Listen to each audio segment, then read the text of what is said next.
Around 10 o'clock ng gabi, muli pong naglandfall si Bagyong Odette sa Karkar, Cebu.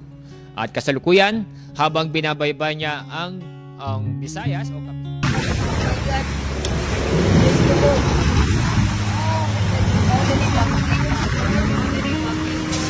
Walong beses tumama sa lupa ang mata ng Bagyong Odette. Grabe.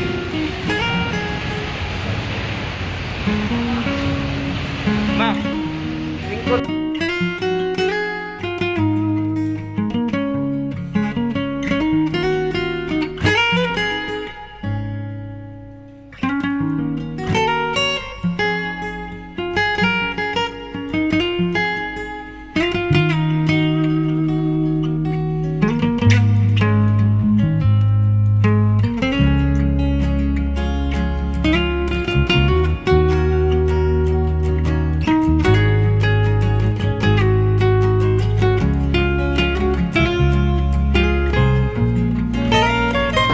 Saan yung halin niya ito rin? Para sa imo.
Oh, 200 solar.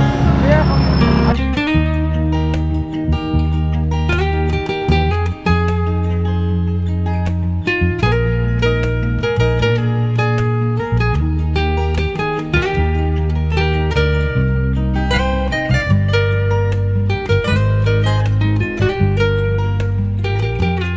Naghahan ng tao nga nangitag tubig yun.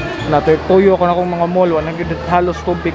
Ang problema gyud diri, main nga problema gyud kay kaning kuan, kaning tubig. Nya bahala gwa untay kuryente basta nalay tubig. Aton lang yapi lang way signal kay di ta makakontak sa atong mga kuan, atong mga pamilya. Unsar to sila. Mga adresibo, perti yung taasa pas kuan ATM, dili ka ka-withdraw kay puro offline kasagaran ATM.